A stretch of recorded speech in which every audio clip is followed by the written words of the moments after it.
ভদ্র মহিলাই বলবেন, যেহেতু উনি চিনতে চাচ্ছেন না এবং চিনতে চাচ্ছেন না বলেই কিন্তু চলে গিয়েছেন। উনি যে প্রিন্স মামুন একটা সেলিব্রিটিকে, একটা ইয়াং ছেলেকে, অল্প বয়সের ছেলেকে একজন বৃদ্ধ মহিলা এভাবে হ্যারাস করতেছে।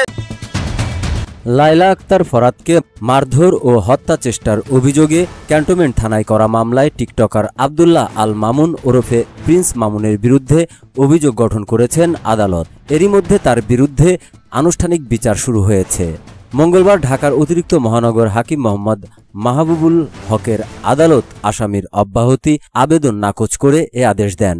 বাদীপক্ষের আইনজীবী ইশরাত হাসান এ তথ্য নিশ্চিত করেছেন। এদিন আসামি মামুন আদালতে উপস্থিত ছিলেন।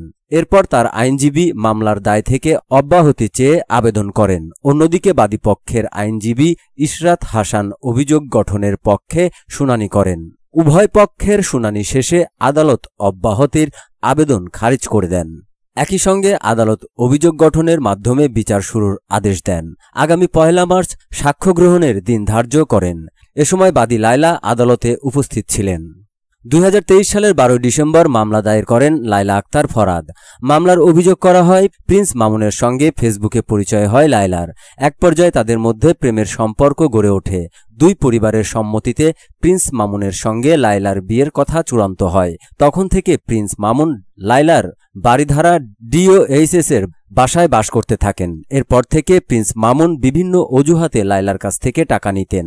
প্রায় সময়ই মাদক সেবন করে গভীর রাতে বাসায় আসতেন। বিভিন্ন অযৌক্তিক দাবি আদায়ের পায়তারা করতেন মামুন। গত বছরের 31 জানুয়ারি মামুনকে অভিযুক্ত করে আদালতে অভিযোগপত্র জমা দেয় ক্যান্টনমেন্ট থানা পুলিশ। পরে ওই বছরের 3রা জুন অভিযোগপত্র গ্রহণ করেন আদালত।